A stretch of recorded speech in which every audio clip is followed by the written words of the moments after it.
head switch up.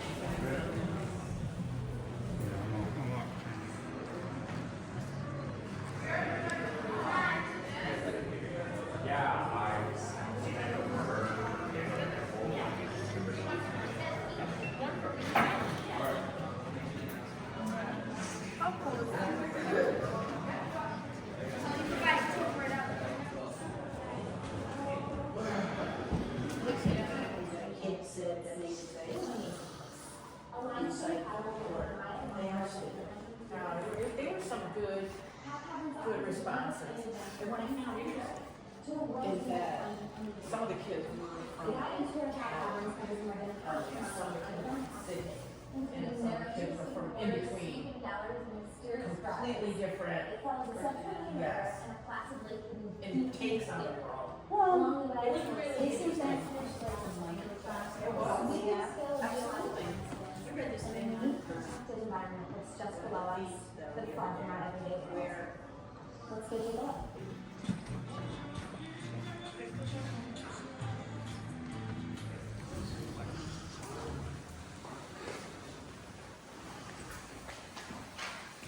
So this room which we're standing in now is known as the vestibule. This room is the natural dead end of the cave. The original entrance, which was used by the first explorers, is over a mile all the way down through the cave at the other end, near the building which is now called the Cave House Museum Bride, and coming back, making detour stops at the bridal altar and the winding way, and we will end up back in this room. But we will only be seeing about half of what the original explorers saw.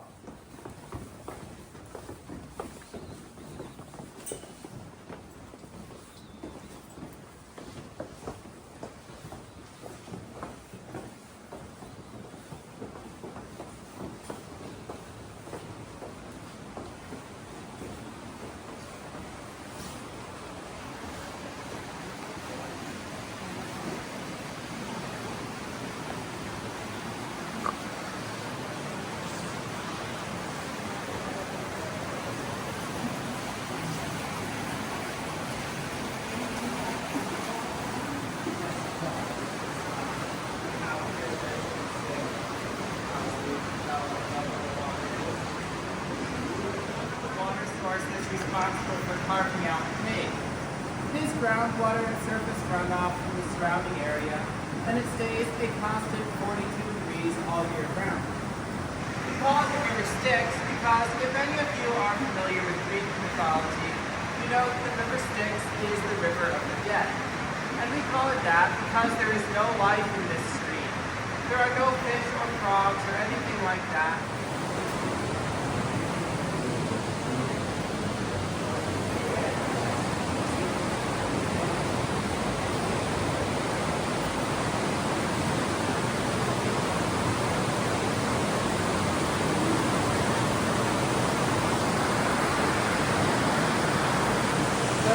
Up in front of us here, you will see this very large rock.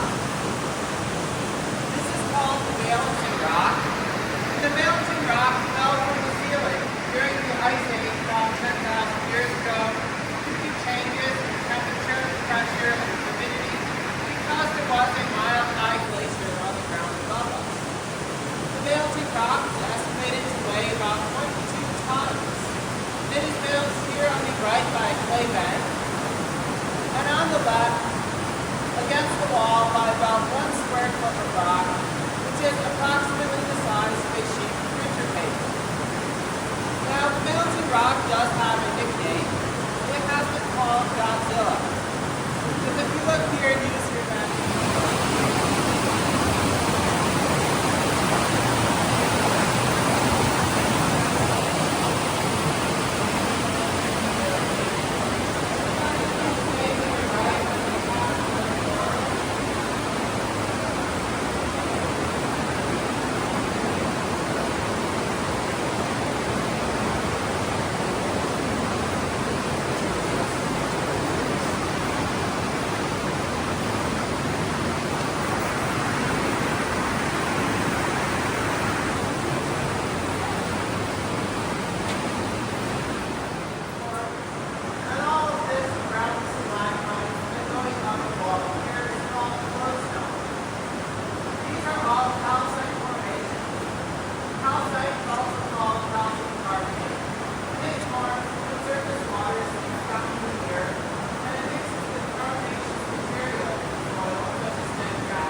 decade, it will deposit the minerals in these formations. Now you can see that most of this calcite is a nice milky white color. And that is healthy, active calcite. But if you look along the wall to my right, you can see that most of that calcite is dirty ground. And that is because people have touched it. This is dead calcite. The natural salts and oils on our hands coated these formations, and they stopped growing.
Water was up at that level, and it would come to a pocket of clay or weaker limestone along the wall, and that would then get carved out by the water and leave behind these holes.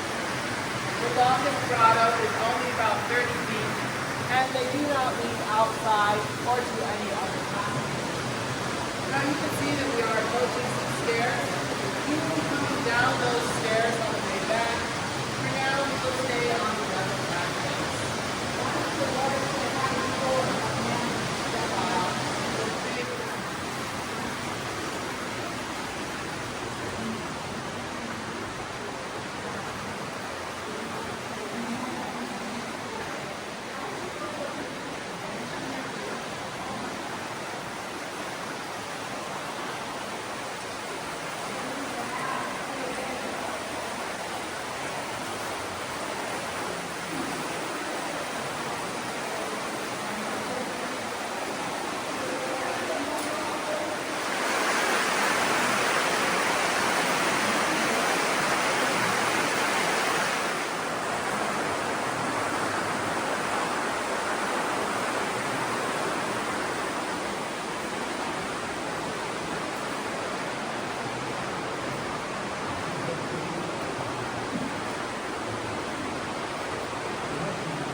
Stalactite, which is called the howling wolf, or the pear-praying hand, or the Christmas tree, or the ice cream cone.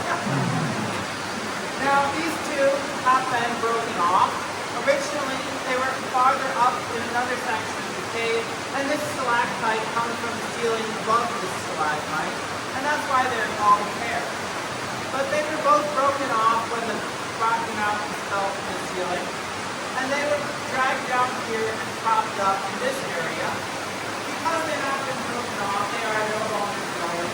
So that means that these are the formations that you are allowed to cut. So if you like, you can touch these.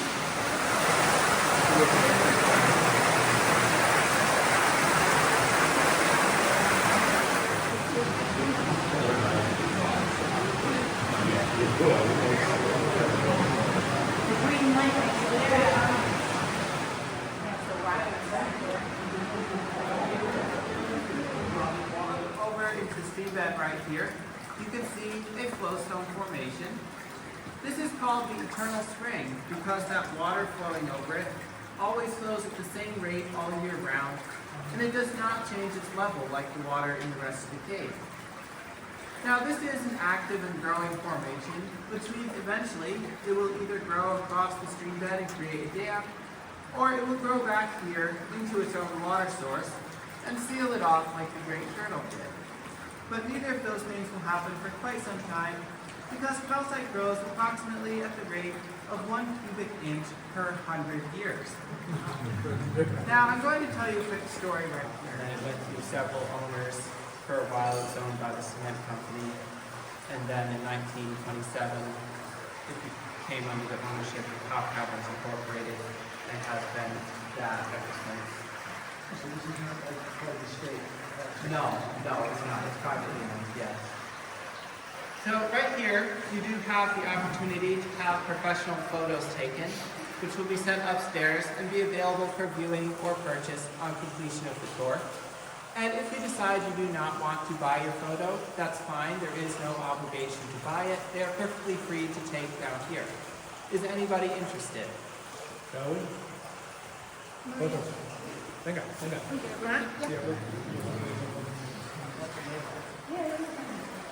Alright, I'm going to have you shift a tiny bit that way. Perfect. Hold still until you hear the sound after the flash. You're all set. Red or brown, that's caused by iron oxide. Any yellow is caused by sulfur. Any green is caused by moss. Any black or gray is caused by aluminum salts. And any white that you see is active calcite that has no impurities in it. Now if you look on the corner right behind me here, these black streaks which you can see were caused by soot which was left from the oil lanterns on the original tour in the 1800s.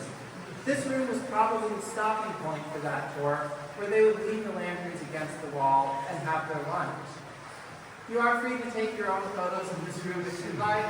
I will be waiting just around the next.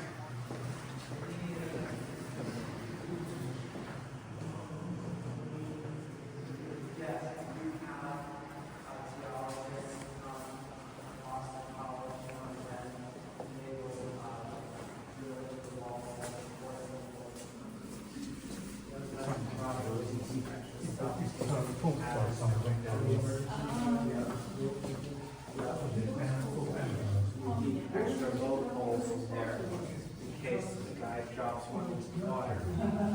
I'll have 6 months. So this is coming from the pipework. Now I am going to hum a song into that because I have to.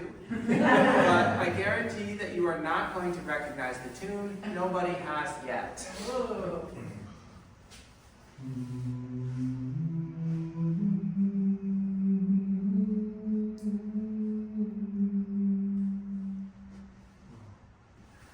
Follow me down here to the boat route. Gregorian chant or something?